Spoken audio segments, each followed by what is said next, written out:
continued proper operation. And more likely than not, you're doing this to clean it, to check it, to ensure its proper function.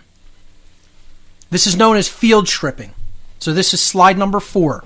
Field stripping or breaking it all down. That's what we're going to be doing with the 27 words of the Second Amendment. So let's begin with the first phrase of those 27 words. In slide number 5, I'm moving on to now. A well-regulated militia. So now we have to define every part of this. Okay, now, of course, articles, I think we know, is an article. Okay, we won't be doing that. Okay, if you don't know what articles are in language, you have more mental problems than we can get into. But let's start with the phrase well-regulated. Okay, and then we'll get to the all-important word militia, which I said is the heart and soul of Amendment 2. But what did the founders mean? What did the authors of the Second Amendment, George Mason and James Madison, along with other founding fathers, mean by the term well-regulated when it was applied to the word militia? Well, many revisionists insist this means, this meant government regulation. It meant, right, it had to be overseen by government. When we say, this part of the economy or this part of the world or this part of society is regulated now in 2015, we're referring to government regulation. The government's involved in that. It has its hand in it. It's checking to see, this has to be done the way we say and this has to be done the way we say. That's what government regulation and oversight is, right? So that must have been what the founders meant by well-regulated when they wrote that into the Bill of Rights in the Second Amendment, right? Wrong. Absolutely incorrect. See, this is where these revisionist interpretations come in. And people want to confuse modern parlance with the parlance of the Founding Fathers. And they're not the same at all. The Founders were absolutely not referring to government in any respect when they used the phrase, a well-regulated militia. This slide is, the title of this slide, in slide number 6, is what does, quote, well-regulated really mean, as it is spoken, as it is written in the Second Amendment. So let's look at the word regulate. The word regulate, the dictionary definition of the word regulate is to maintain according to a set of standards so that something operates or functions properly, such as with a machine or a process or mechanical process. So let's read this again slowly and take it apart, okay? To maintain according to a set of standards. Now, just what we were talking about before, taking apart a firearm to ensure its proper operation. All the components are in good shape. They're not worn down. They're working correctly. They're oiled properly so that they're sliding correctly if they need to be up against each other and sliding. They're clean. There's not grime and grit. And therefore, you're going to ensure that that firearm is working properly and safely for the operator and those that he does not wish to hit with any discharge from that firearm. Maintain according to a set of standards so that something operates or functions properly, such as with a machine, like a firearm, or a mechanical process. The process of loading the firearm, discharging the firearm properly. That is what regulated referred to in the Second Amendment. The term, quote, well-regulated, unquote, in the Second Amendment had nothing to do with government regulation. It literally referred to the regularization and maintenance of equipment being used and proper training for tactics being employed. So I'll explain this. Okay, we already explained well-regulated to maintain according to a set of standards so that something operates properly. This is what it meant when it came to regularization and maintenance of equipment, of the firearm itself. So as I put in this slide, you see a rack of shotguns, perhaps 12-gauge shotguns, okay? Pump action. They are there and they are well regulated. They are all in the same condition. You have the same basic firearm. If you wanted to train a tactical squad on a 12 gauge pump action shotgun, this would be a well regulated condition. You're keeping them together. They're all cleaned. They're all functioning properly. And then you're going to train tactics on them. Okay, that was the other part of well regulated. The first part was the physical machinery is operating and functioning properly. The second part of well regulated meant that the team that is going to be using that equipment understands the operation of this equipment, knows how to use it, and knows tactics with it. They know tactical operations with that piece of equipment. And that is simply what well-regulated meant in the Second Amendment. You used similar equipment. And back then it was muskets with ball shot ammunition and black powder. They had to understand, well, the ammunition had to be regulated to the size of the musket barrel. The powder had to be made properly. You had to then understand how to use that powder so that you didn't blow yourself up or blow the firearm up.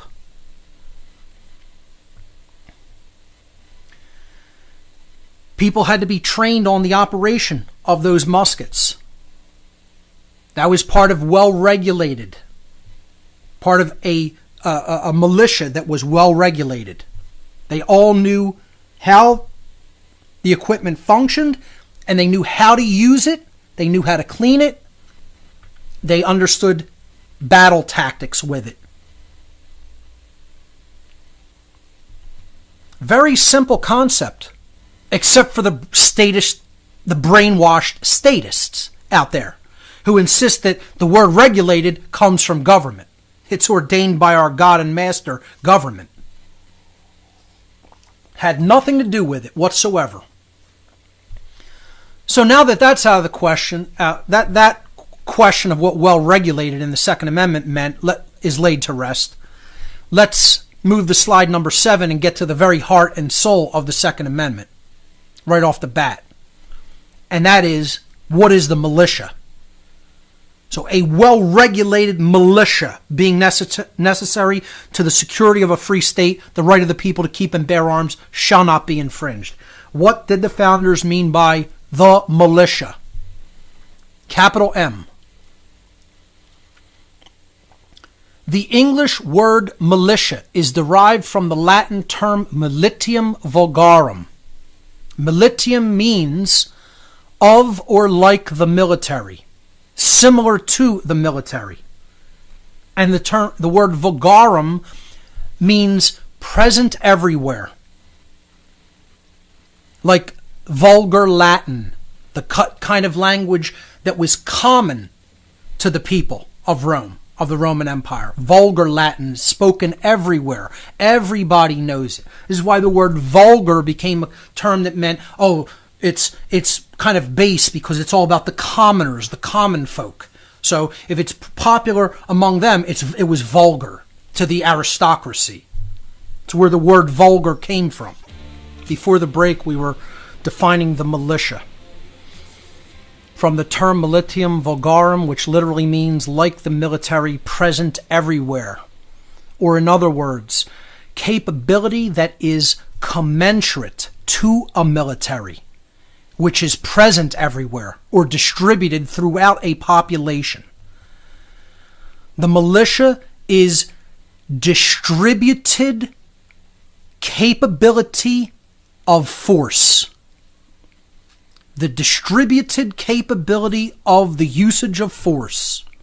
That is what the militia is in a nutshell. And the word distributed is very important. Distributed throughout, meaning it's not concentrated in one location, which could easily be destroyed, or you could, do something to remove that from that one location. It's everywhere. It's omnipresent. It's a swarm.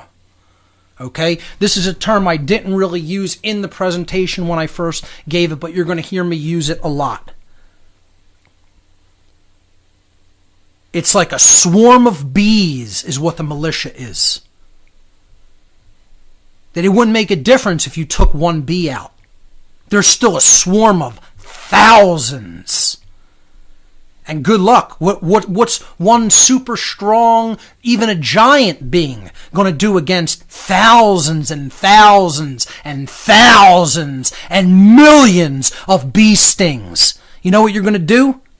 You're going to drop to the ground. You're not going to do much against that. That's why they fear the militia. They fear the proper understanding of militia. They don't even want you to understand properly what a militia is, how it is constituted, how it forms, how it works. They don't want any understanding of that. And you know when they don't want you to understand something, they fear it. The powers that should not be fear the militia. People say, oh, what are all small arms going to do against governments with nuclear weapons and tanks and, bombers? A whole lot is the answer. And you know what? They know it. They know it because they know the power that's inherent in the militia. And they fear it. And they don't want anybody else to understand the power of the militia. That's why they have to demonize it. That's why they have to tell people, oh, it's ineffectual or it's something that's outdated.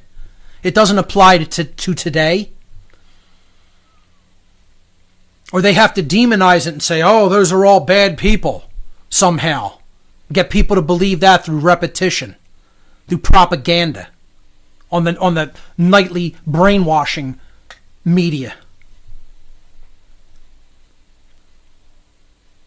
A militia is a decentralized, meaning it is not controlled from a centralized location.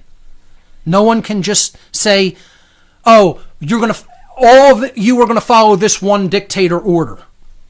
It's not hierarchically organized.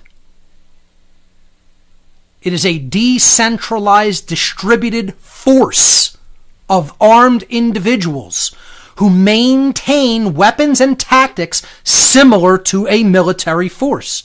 But unlike a standing army or a standing military, a traditional military force, a militia is not centrally controlled or directed by a government.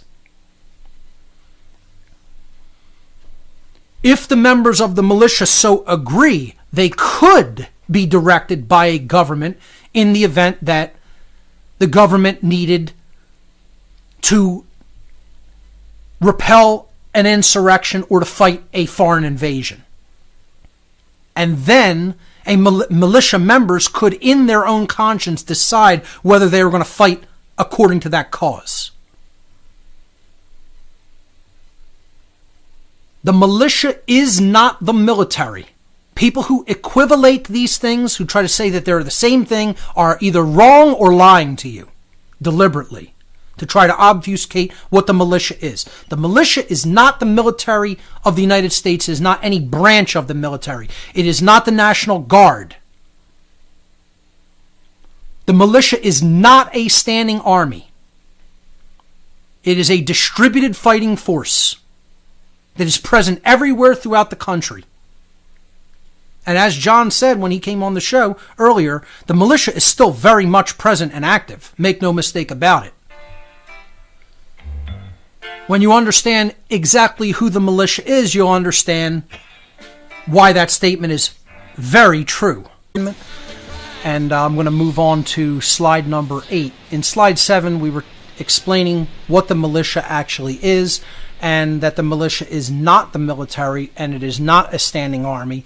It is, in fact, a decentralized, distributed fighting force of individuals who are armed and maintain weapons and tactics similar to a military force, but unlike a standing army, they are not centrally controlled or directed by a government. So, who constitutes the militia? Who is the militia is the question posed on slide number 8. When they were asked the question, who constitutes the militia? What do you mean by the militia? The authors of the Second Amendment and other American founders and patriots were consistently clear and unambiguous in their explanation of who the militia is. The militia spoken of in the Second Amendment is comprised of the entire body of the people who are capable of employing arms for the purpose of repelling an organized foreign or domestic threat to their lives or freedom.